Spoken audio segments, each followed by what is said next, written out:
Hi friends, எல்லோரும் நல்லா இருக்கீங்களா? எல்லோரும் எப்படி இருக்கீங்க? இன்றைக்கி நம்ம வீடியோ பார்க்கணும்னா மத்தியானம் என்ன சமையல் செய்யலான்ட்டு ஒரே யோசனையாக இருந்தது. அப்போ தான் ஞாபகம் வந்தது, நேற்று முருங்கைக்காய் எடுத்துகிட்டு கட் பண்ணி ஃப்ரிட்ஜில் வச்சுட்டோம். சரி, முருங்கைக்காய் செய்யலான்ட்டு இன்றைக்கி மத்தியானத்துக்கு நம்ம முருங்கைக்காய் தான் செய்ய போகிறோம். நான் இந்த மாதிரியா முருங்கைக்காய் வாங்கிட்டு வந்த உடனே இந்த மாதிரி குட்டி குட்டியாக கட் பண்ணிவிட்டு கவரில் கட்டிட்டு ஃப்ரிட்ஜில் வச்சுடுவேன். அப்புறம் நம்ம வேணுங்கும் போது டக்குன்னு எடுத்து சமையல் செஞ்சுக்கலாம். சரிங்க, முருங்கைக்காய் கறி எப்படி செய்யலான்ட்டு ஃபுல் வீடியோவாக பார்த்துலாம். வாங்க வீடியோக்குள்ளே போகலாம். வாங்க ஸ்டார்ட் பண்ணலாம். அதுக்கு ஃபஸ்ட்டு ஒரு பேன் எடுத்துக்கலாம். நான் பேனில் ஃபஸ்ட்டு இந்த மாதிரி பேன் எடுத்துக்கிட்டோம் ஃபஸ்ட்டு. ஓகேங்களா? பேன் எடுத்துக்கிட்டு அதுக்கு ஃபஸ்ட்டு ஒரு பேன் எடுத்துக்கின்னு அந்த பேனில் நம்மளுக்கு தேவையான அளவு எண்ணெய் ஆட் பண்ணிக்கலாம். எண்ணெய் நல்லா சூடான பிறகு நான் பெரிய வெங்காயம் ஒரு 2 எடுத்துருக்கேன். நீல வாக்கில் கட் பண்ண வெங்காயம் 2, அந்த வெங்காயத்தை ஆட் பண்ணிக்கலாம். வெங்காயம் ஆட் பண்ணி அந்த வெங்காயம் நல்லா ப்ரௌன் கலரில் வர்ற வரைக்கும் நல்லா வறுக்கலாம். பாருங்கள், நல்லா ப்ரௌன் கலராக வரணும் வெங்காயம்.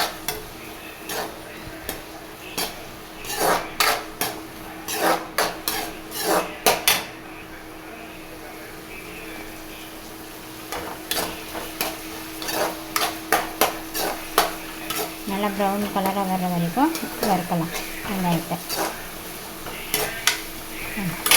இது கூட நம்ம கொஞ்சோண்டு சால்ட் ஆட் பண்ணிக்கலாம். நம்ம இப்போவே கொஞ்சோண்டு சால்ட்டு போட்டோம்னா வெங்காயம் சீக்கிரமாக வேகும். அதுக்காக தான் நம்ம இப்போ இந்த டைமில் கொஞ்சோண்டு சால்ட்டை ஆட் பண்ணிக்கலாம்.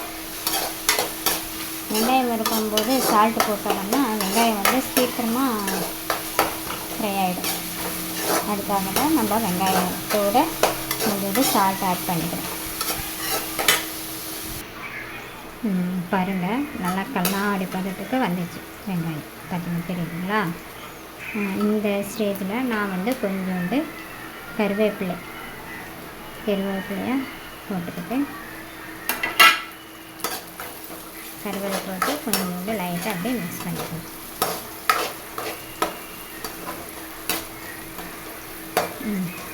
இப்போது நான் பெரிய சைஸ் தக்காளி ஒரு 3 கட் பண்ணி வச்சுருக்கேன். இந்த தக்காளியை இப்போ இதில் ஆட் பண்ணிக்கலாம்.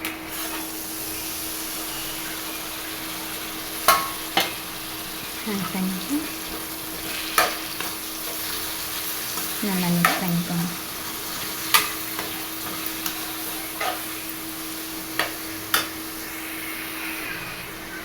இதோட கொஞ்சோண்டு மஞ்சத்தூள் போட்டு நல்லா மிக்ஸ் பண்ணிக்கணும்.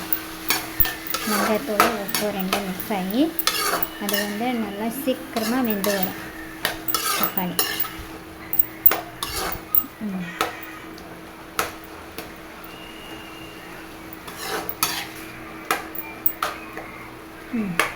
இது அப்படியே ஒரு 2 நிமிஷம் அப்படியே மூடி போட்டு வச்சிடலாம்.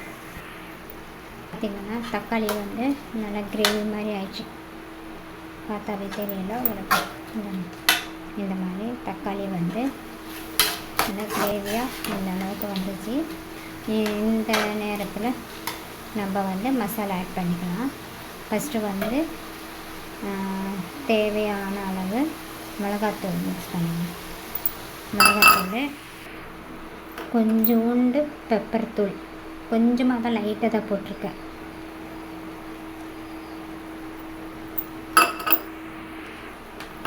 இது தனியாத்தூள்,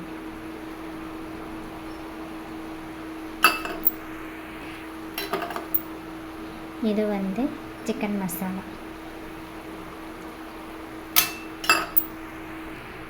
மசாலாலாம் போட்டு நல்லா மிக்ஸ் பண்ணிக்கோங்க. மசாலாலாம் அந்த கிரேவிக்கு நல்லா மிக்ஸ் ஆகிற மாதிரி நல்லா மிக்ஸ் பண்ணிக்கோங்க.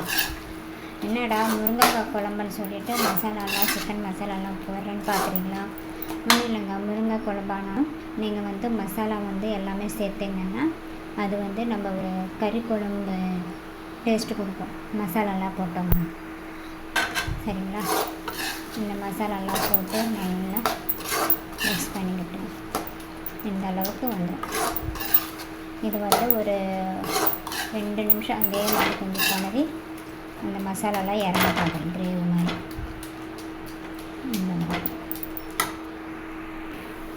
இந்த மாதிரி மசாலாலாம் போட்டு நல்லா மிக்ஸ் பண்ண பிறகு இந்த மாதிரி சைடில் பார்த்திங்கன்னா எண்ணெய் நல்லா அழகாக திரிஞ்சு வந்திருக்கு பாருங்கள் எண்ணெய். இப்போ நல்லா ஒரு வாட்டி நல்லா மிக்ஸ் பண்ணிக்கலாம். நல்லா மிக்ஸ் பண்ணிவிட்டு இதோடு இப்போ நம்மளுக்கு தேவையான அளவு தண்ணி ஊற்றி ஆட் பண்ணிக்கலாம். தண்ணி கொஞ்சம் நிறையாவே ஆட் பண்ணிக்கோங்க. ஏன்னா இதுக்கப்புறமா நம்ம முருங்கைக்காய் தான் போட போகிறோம்.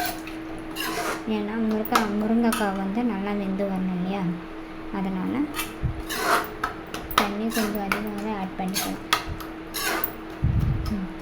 இந்த மாதிரி தண்ணி ஆட் பண்ண பிறகு உங்களுக்கு தேவையான அளவு உப்பு எல்லாமே பார்த்துக்கோங்க. ஒரு கம்மியாக இருந்ததுன்னா நீங்கள் இந்த டைமில் கூட நீங்கள் ஆட் பண்ணிக்கலாம். ஆட் பண்ணிவிட்டு நல்லா மிக்ஸ் ஆகட்டும் போட்டுக்கலாம். நல்லா இந்த அளவுக்கு வந்துச்சுன்னா இதோட இப்போ நம்ம க்ளீன் பண்ணி வச்ச முருங்கைக்காய் க்ளீன் பண்ணி வச்சிருந்தாங்க. முருங்கைக்காயை க்ளீன் பண்ணிவிட்டு கழுவி வாஷ் பண்ணிவிட்டு வச்சுருக்கோம். இந்த மாதிரி தண்ணி ஊற்றி மிக்ஸ் பண்ண பிறகு இப்போ நம்ம முருங்கைக்காய் ஆட் பண்ணிக்கலாம். முருங்கைக்காய் ஆட் பண்ணிவிட்டு அந்த கிரேவியில் நல்லா மிக்ஸ் பண்ணிக்கலாம். பாருங்கள் இந்த அளவுக்கு சூப்பராக வந்திருக்கு.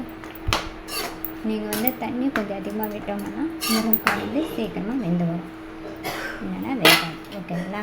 இப்போ தேவையான அளவு இன்னும் கொஞ்சோண்டு தண்ணி ஆட் பண்ணிக்கலாம். ஆட் பண்ணிவிட்டு அப்படியே மூடி போட்டு ஒரு 2 நிமிஷம் அப்படியே வச்சிடலாம்.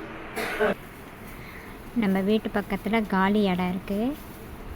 அந்த இடத்துல பார்த்திங்கன்னா எவ்வளோ மாடுங்க பார்த்திங்களா? அழகாக அந்த கிரவுண்டில் காலி இடத்துல புல்லெல்லாம் இருக்குது.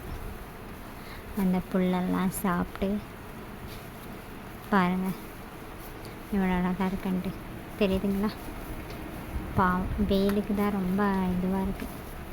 அதோடு சேர்த்து கொக்கும் பாருங்கள் எவ்வளோ அழகாக இருக்குங்க. பாருங்கள் ஃப்ரெண்ட்ஸ், வீட்டுக்குள்ளே இருந்து ஏசி போட்டு இருக்கிற நம்மளுக்கு இந்த வெயில் தாங்க முடியல. பாவம் வாயில்லா ஜீவன் பாருங்கள். நாய்ங்க எருமைங்க எவ்வளோ இந்த வெயிலுக்கெல்லாம்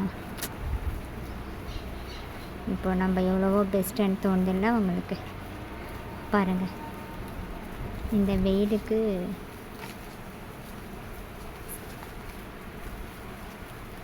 பார்த்தீங்களா எவ்வளோ எத்தனை வந்திருக்கு. அது சேர்த்து கொக்கும் கூட பாருங்கள் எவ்வளோ அழகாக பறக்குது.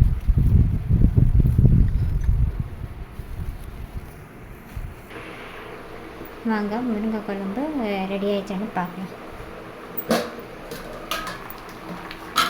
சூப்பரமான பாருங்கள் ஆவி பறக்க எப்படி கொதிக்குதுன்ட்டு. நல்லா கிரேவியாக முருங்கைக்காய் குழம்பு ரெடி. இதுதாங்க இன்றைக்கி நம்மளுடைய மத்தியானத்துக்கு முருங்கைக்காய் குழம்பு. ஓகேங்களா? இப்படி தான் நாங்கள் செய்வோம். நீங்கள் எப்படி செய்வீங்கன்ட்டு கமெண்ட்டில் சொல்லுங்கள். தெரியாதவங்க இதை பார்த்து ட்ரை பண்ணுங்கள். ஓகேங்களா? டேஸ்ட்டு நல்லா சூப்பராக இருக்கும். ட்ரை பண்ணி பாருங்கள்.